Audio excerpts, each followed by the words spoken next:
In this video, I will be showing you how to install OpenAI's Codex app in Windows. So let's get started. First thing, just search for OpenAI Codex. We'll be having this openai.com codex. Just select this, and here we are having Codex, a coding agent that helps you build. Below that, we'll be having download for Windows. Just select this, and the download will be getting started so fast. Just open it, and this is around 396 MB in size, so just be patient. Once it is done, we will be getting welcome to Codex, and we can continue with ChatGPT account itself or sign in other way. I will just go with my ChatGPT account. This will redirect you to the browser. Make sure that you are signing in. It will ask you what type of work you do. If you want, you can just select this or simply click on skip. And that's it. We are inside Codex interface, quite similar to ChatGPT, but it has like a lot of additional features. And here we are having the way to select the model of our choice.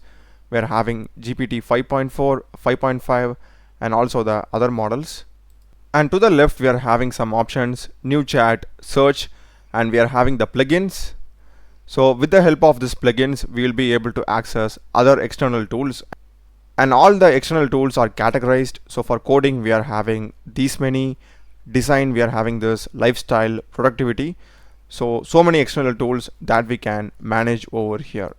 And next is the project. In case if you want to use your existing project with Codex, you can just select this, use an existing project, or else you can simply click on start from scratch. I'm just going with a basic prompt: create me a login screen in HTML and CSS. As you can see, we can see the thinking, and it has started to work.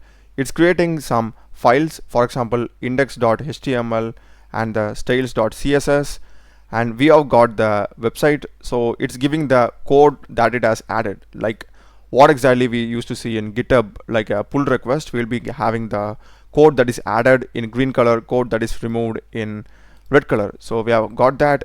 If you want to review it, you can simply click on this review, and we'll be getting the code in a much bigger interface. And apart from that, here to the top, we'll be having so many IDEs. Okay, so these are the stuff that are present in my system. So if I just click on VS Code, this project that we had run will be opened over here in VS Code, and we can view the output and start using it. And this is the output that I got for that prompt.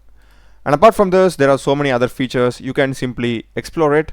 And if you go to file and settings, we'll be having a lot of other good use cases like personalization, configuration, appearance, and we are having the Git settings and the computer use, and we're having browser use, archive chat, MCP servers. You can connect them and use it also. So ton of features available. Just go through it and use it. That's the video, guys. Do check the playlist of my channel. Done a lot of videos in programming and AI tools. Subscribe me. Thanks for watching.